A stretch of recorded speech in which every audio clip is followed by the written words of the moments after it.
Shalom. Sebelum mendengar firman Tuhan, ikuti warta berikut. Moto kami, setiap orang yang mau mengikut Yesus, ia harus menyangkal dirinya, memikul salibnya, dan mengikut Yesus. Jadwal ibadah GCKI Sunter tertera di bawah ini. Persembahan perpuluhan, pelayanan, dan misi dapat transfer ke rekening BCA nomor 20660200646 atas nama Yusuf Kristrianto. Pelayanan kami meliputi sekolah minggu, remaja, pemuda, kaum pria dan wanita, persekutuan doa, dan lain-lain. Berbagai kegiatan pelayanan kami. Inilah pemimpin-pemimpin GCKI Sunter. Terima kasih, Tuhan memberkati.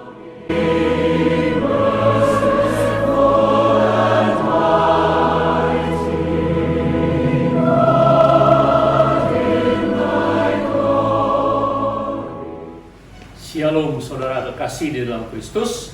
Selamat berjumpa lagi dalam ibadah online dengan saya, Pendeta Pribadi Santosa. Besok hari Senin tanggal 17 Agustus 2020 kita merayakan Hari Kemerdekaan Indonesia yang ke-75. Selamat dalam Hari Kemerdekaan untuk kita semua merdeka. Mari kita saat teduh sejenak.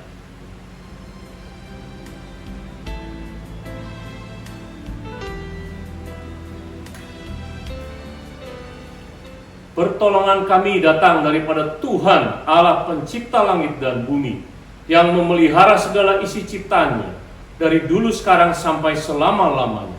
Turunlah kiranya kasih karunia dari Allah Bapa, cinta kasih daripada Tuhan Yesus di dalam persekutuan Roh Kudus memberkati ibadah ini dari awal, pertengahan hingga pada akhirnya. Haleluya, amin. Saudara, mari siapkan hati kita untuk memuji dan menyembah Tuhan dengan segenap hati. Shalom, puji Tuhan, pagi ini kita dipertemukan melalui ibadah online. Walaupun kita beda tempat, tetapi hati kita bersatu memuji memuliakan nama Tuhan. Mari kita bacakan firman Tuhan, Mazmur pasal 28 ayat 1-9. Diulang kembali.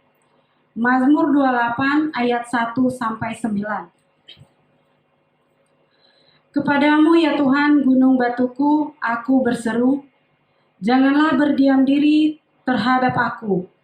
Sebab jika engkau tetap membisu terhadap aku menjadi seperti orang yang turun ke dalam liang kubur. Dengarkanlah suara permohonanku apabila aku berteriak kepadamu minta tolong, dan mengangkat tanganku ke arah tempat-Mu yang maha kudus. Janganlah menyeret aku bersama-sama dengan orang fasik ataupun dengan orang yang melakukan kejahatan, yang ramah dengan teman-temannya, tetapi yang hatinya penuh kejahatan. Ganjarilah mereka menurut perbuatan mereka dan menurut kelakuan mereka yang jahat. Ganjarilah mereka setimpal dengan perbuatan tangan mereka, balaslah kepada mereka apa yang mereka lakukan. Karena mereka tidak mengindahkan pekerjaan Tuhan dan perbuatan tangannya, Ia akan menjatuhkan mereka dan tidak membangunkan mereka lagi. Terpujilah Tuhan, karena Ia telah mendengar suara permohonanku. Tuhan adalah kekuatanku dan perisaiku, kepadanya hatiku percaya, aku tertolong sebab itu beria-ria hatiku, dan dengan nyanyian aku bersyukur kepadanya. Tuhan adalah kekuatan umatnya dan benteng keselamatan bagi orang yang diurapinya. Selamatkanlah kiranya umat-Mu dan berkatilah milik-Mu sendiri. Gembalakanlah mereka dan dukunglah mereka untuk selama-lamanya. Amin.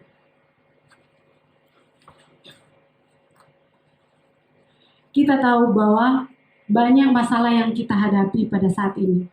Banyak tantangan hidup, tetapi kita yakin dan percaya bahwa kita punya Tuhan yang sanggup memulihkan hidup kita. Mari kita memuji memuliakan nama Tuhan.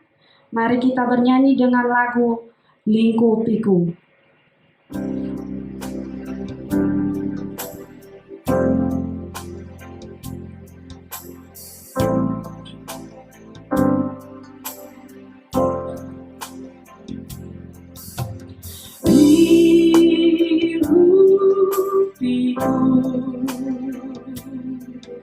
Dengan sayapmu naungiku,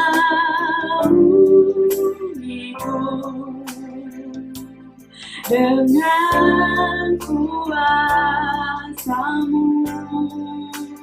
di saat badai bergelora, ku akan terbang bersamamu. Bapa kau raja atas semesta, ku transbah kau Allahku.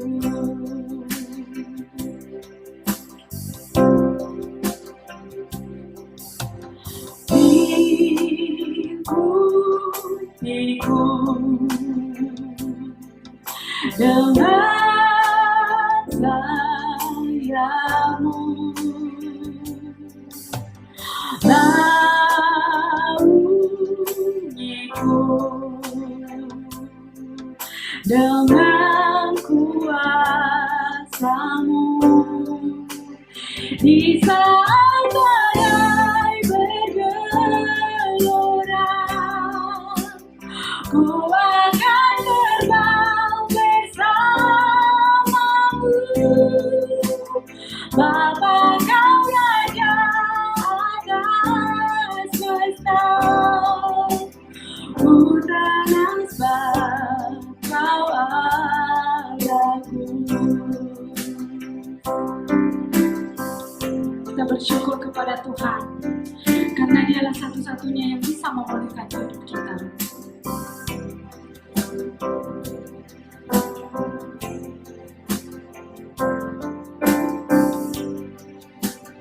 Di saat badai bergelora,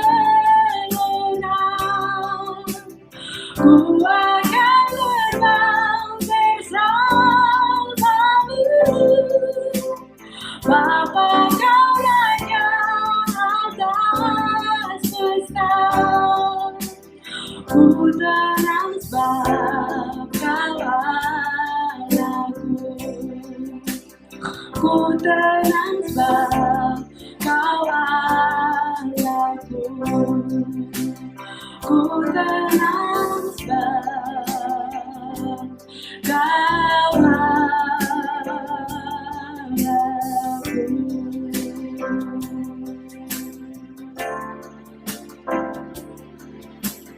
Bapa, kami mengucap syukur kepada-Mu Tuhan, di mana saat ini kami bisa memulai ibadah kami dengan penuh sukacita Tuhan Yesus. Terima kasih Bapa di surga, terima kasih Yesus. Amin. Mari kita lebih semangat lagi untuk memuji memuliakan nama Tuhan. Mari kita bersyukur karena kita punya Tuhan yang sungguh luar biasa baik. Haleluya.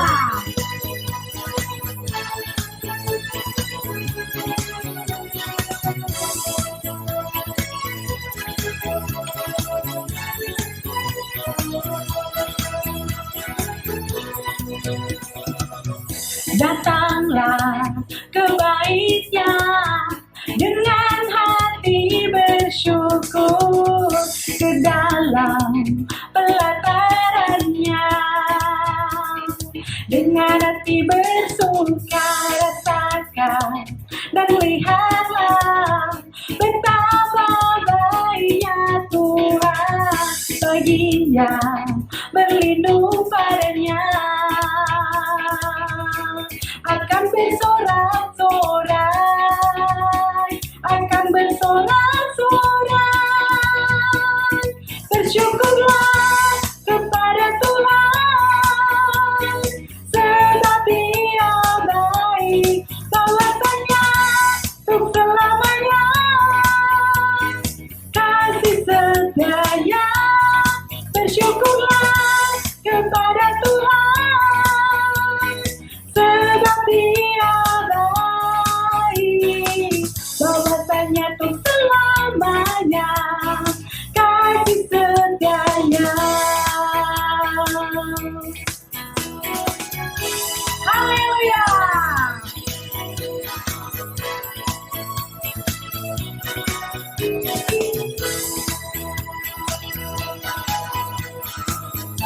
Katakan sama-sama, datanglah kembalinya. Datanglah kebaiknya dengan hati bersyukur ke dalam pelaparannya. Dengan hati bersuka rasakan dan lihatlah betapa baiknya Tuhan bagi yang terlindung padanya. Akan bersorak-sorai, akan bersorak-sorai. Bersyukurlah kepada Tuhan, sebab Dia baik, bahwasanya untuk selamanya kasih setianya. Bersyukurlah kepada Tuhan, sebab Dia baik, bahwasanya untuk selamanya kasih setianya. Bersyukurlah kepada Tuhan, sebab Dia baik, bahwasanya untuk selamanya kasih setianya. Bersyukurlah kepada Tuhan, sebab Dia baik, bahwasanya untuk selamanya, bahwasanya untuk selamanya, bahwasanya untuk selamanya kasih setianya.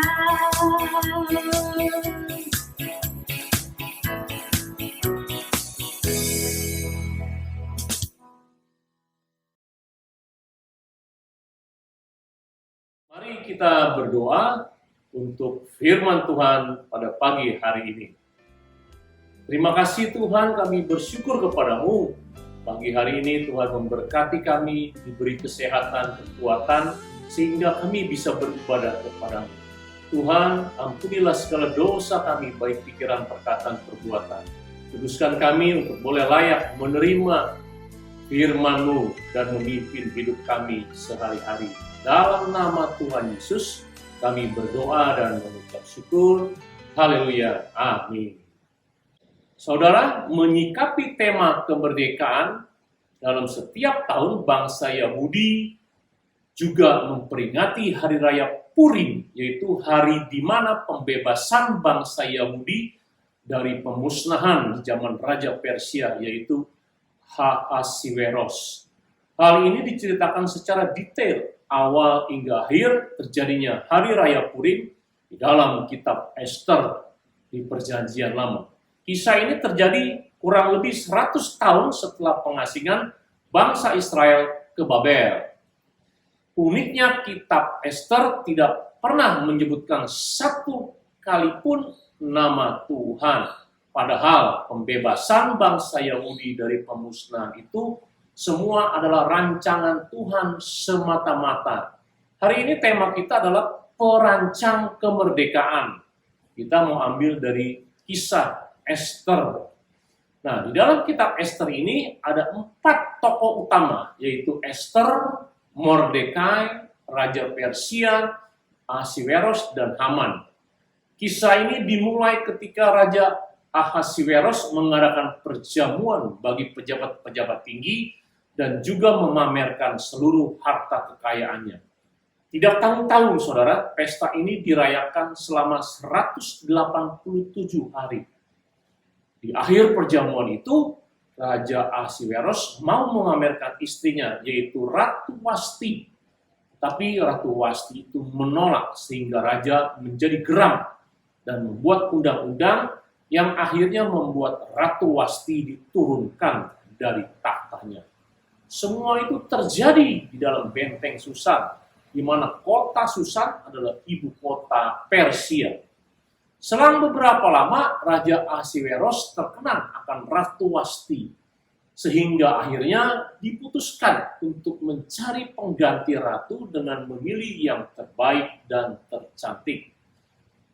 Waktu itu ada orang Yahudi yang bernama Mordekai, seorang buangan, yang mempunyai anak asuh bernama Hadasa, yakni Esther, anak saudara ayahnya. Esther itu elok dan cantik parasnya.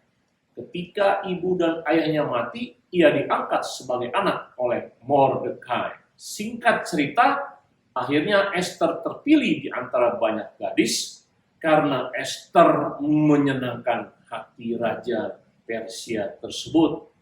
Seiring berjalannya waktu, Mordekai mendengar rencana pembunuhan raja oleh dua orang sida-sida raja dan melaporkannya melalui Esther, dan selamatlah raja. Semua itu dicatat dalam kitab sejarah kerajaan Persia.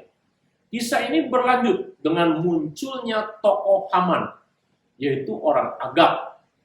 Agag itu dalam 1 Samuel dikatakan orang Kanaan kuno. Dia diangkat oleh Raja Ahasiweros sebagai pejabat tinggi di kerajaannya. Semua orang diperintahkan raja untuk berlutut dan sujud di hadapan Haman. Tetapi hanya Mordekai saja yang tidak berlutut dan tidak bersujud.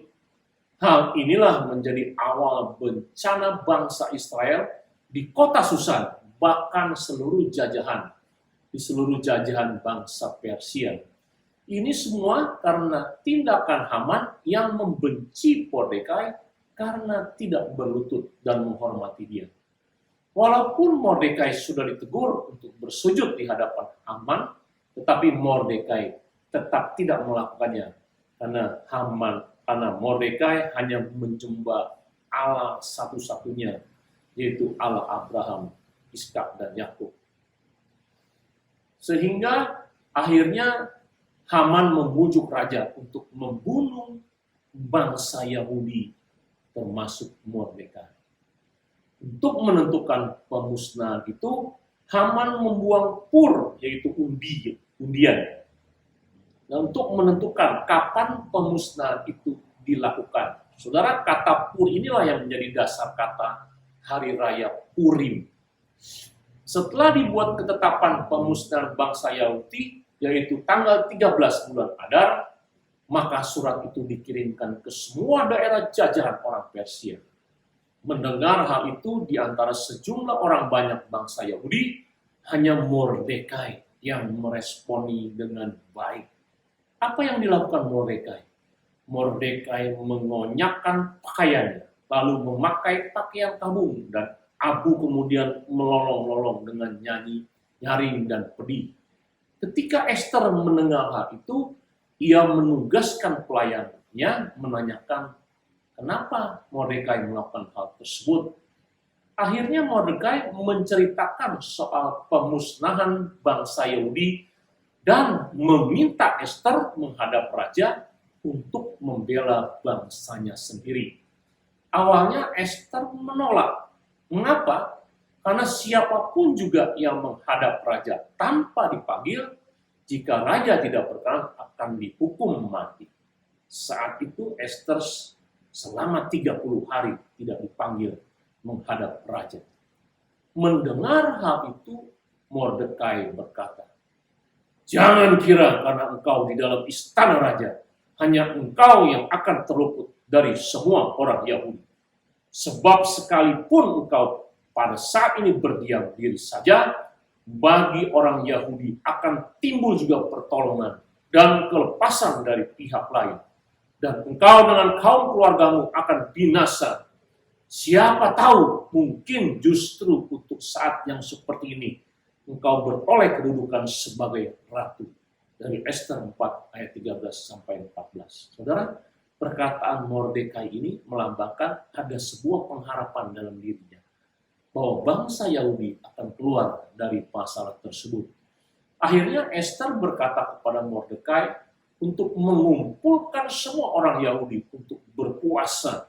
Jangan makan dan minum selama 3 hari. Sampai saat ini dikenal dengan puasa Esther. Dalam tradisi Yahudi, berpuasa itu berarti merendahkan diri di hadapan Tuhan sebagai langkah pertobatan dan memohon pertolongan Tuhan. Dan Esther menyatakan bahwa ia siap mati untuk bangsanya jika raja tidak berkenan kepadanya waktu menghadap. Tindakan dan perkataan Esther ini melambangkan kasih Kristus yang siap mati untuk menebus dosa manusia. Singkat cerita, akhirnya Esther diterima sang raja. Dan Esther mengundang raja dan Haman dalam perjamuan yang diadakannya pada hari itu. Saudara, pada waktu perjamuan hari itu, Esther kemudian meminta kepada raja untuk hadir di dalam perjamuan kedua. Nah, di antara waktu perjamuan pertama dan kedua yang diadakan Esther, terjadi hal yang sepertinya sudah diatur Tuhan.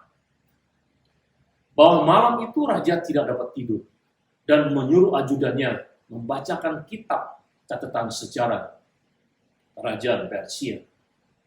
Dan saat itu yang dibacakan bertepatan dengan pada waktu tindakan Mordekai yang menolong raja dari pembunuhan. Sehingga raja ingin memberikan penghargaan kepada Mordekai. Esok harinya setelah Mordekai diberi penghargaan dengan pengantaran Haman, dalam perjamuan kedua Esther meminta pertolongan kepada raja dan memberitahukan bahwa Haman berikhtiar membunuh bangsanya dan dia sendiri.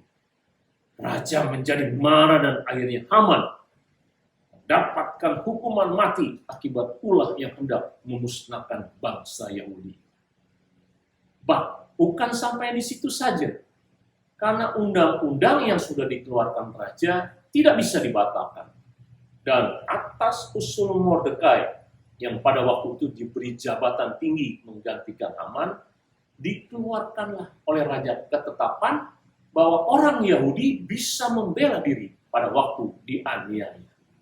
Dan akhirnya saudara, bangsa Yahudi lepas dari rencana pemusnahan, bahkan dapat membunuh 75.000 musuh orang Yahudi termasuk keluarga Haman. Dan Mordekai dikaruniai raja jabatan yang tinggi dan disegani oleh semua orang. Waktu itu Mordekai menugaskan seluruh bangsa Yahudi di pembuangan untuk setiap tahun merayakan hari Purim, yang menurut kata undian setiap tanggal 13 bulan Adas penanggalan Ibrani. Kebiasaan hari raya Purim dirayakan hingga sekarang. Nah, saudara, apa yang menjadi pelajaran untuk kita hari ini di dalam kisah Esther ini? Saudara mengetahui walaupun Mordekai dan Esther tidak meninggalkan teladan moral, yaitu mereka terlibat dalam banyak kemabukan, seks, dan pembunuhan. Kedua, mereka melanggar perintah Taurat, kawin dengan orang asing, dan makan makanan non-halal. Tetapi mereka meninggalkan teladan yang penting, yaitu tetap percaya. Yang kedua, berpengharapan di tengah situasi buruk. Peristiwa Esther ini membawa pesan bahwa kita harus tetap percaya pemeliharaan Tuhan, bahkan ketika kita tidak melihat Tuhan sedang bekerja. Kedua, tetap berharap kepada Tuhan sekalipun situasinya sangat buruk. Kelihatannya tidak ada jalan keluar, tetapi Tuhan tetap setia kepada janji-janjinya. Saat Tuhan terasa tidak hadir, ketika umatnya berada di pengasingan atau dalam masalah berat, atau juga ketika umatnya tidak setia kepada Taurat atau firman-Nya, Tuhan tidak pernah meninggalkan janji-janjinya. Tuhan tetap setia walaupun kita tidak setia. Dari 2 Timotius 2 ayat 13. Tuhan memakai kesetiaan orang-orang yang bahkan berkompromi terhadap dosa, contoh Esther dan Mordekai, untuk mencapai tujuannya. Hari ini pun di saat pandemi COVID-19 dan krisis ekonomi, tetaplah percaya dan terus berharap walaupun keadaanmu sangat sulit, menyesakkan, baik kesehatanmu atau ekonomimu. Jika kita tetap setia, Anda akan melihat pertolongannya yang membawa kedamaian, pemulihan, dan sebagainya. Jadi, mari tetap setia dan tetap berpengharapan dalam keadaan apapun. Saudara, walaupun Tuhan tidak pernah disebutkan dalam kitab Esther, tetapi sesungguhnya perancang kemerdekaan atau kebebasan bangsa Israel adalah dari Tuhan, bukan secara kebetulan, karena setiap tindakan di dalam dunia ini kita percaya Tuhan yang mengatur. Di dalam perencanaan Tuhan menciptakan kemerdekaan, ada harga yang harus dibayar. Seperti Esther yang siap untuk mati. Jadi jika Anda merasakan penderitaan saat ini adalah harga yang harus dibayar. Mencapai pembebasan dan pemulihan. Juga ada sosok Mordekai yang mempunyai hati dan respon positif terhadap keadaan bangsanya sendiri. Hari ini apakah Anda mempunyai hati buat bangsa kita dalam masa krisis ini?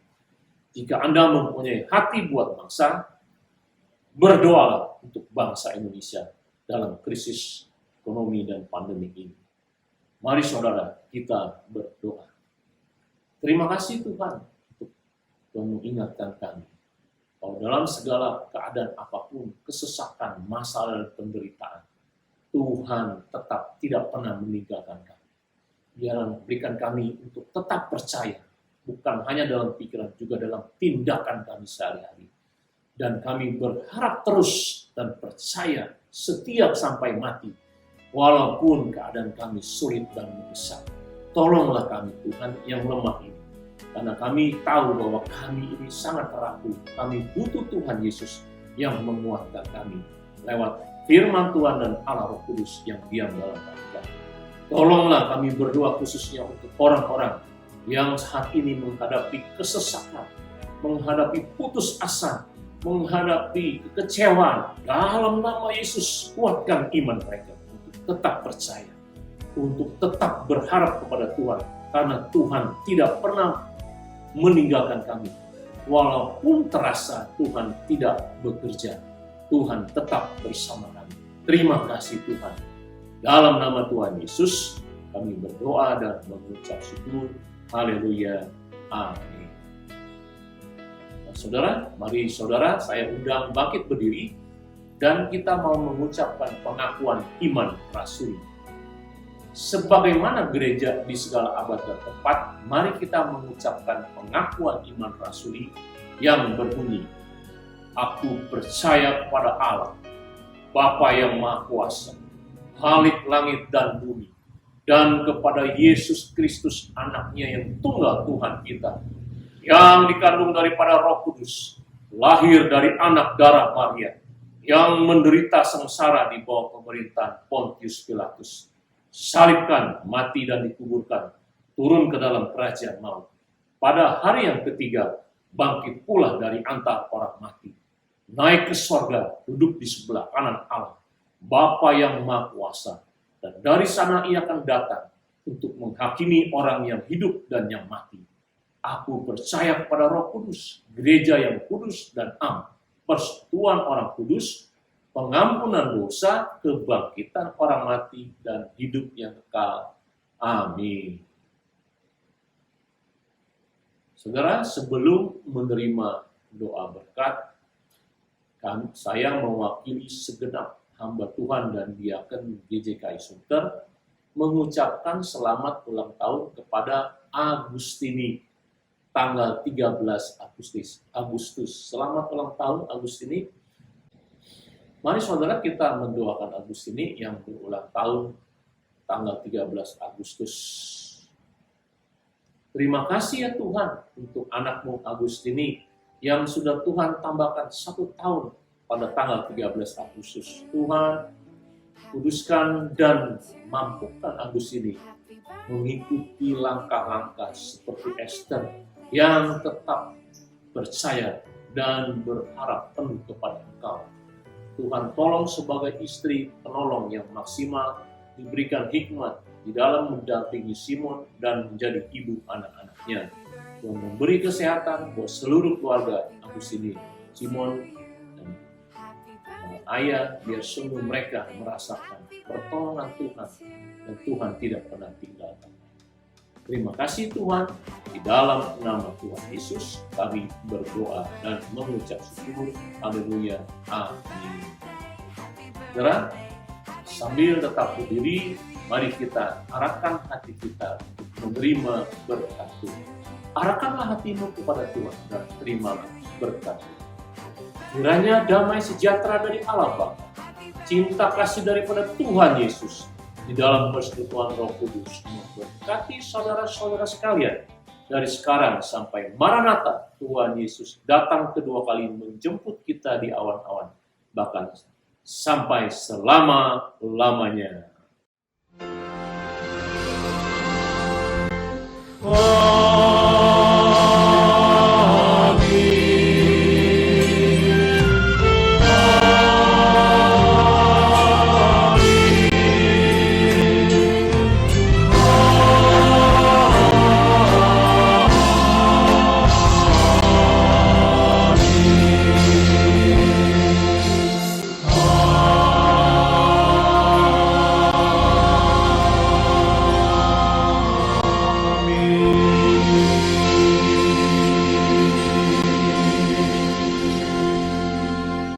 Saudara, sebelum kita berpisah, kita akan berdoa syafaat.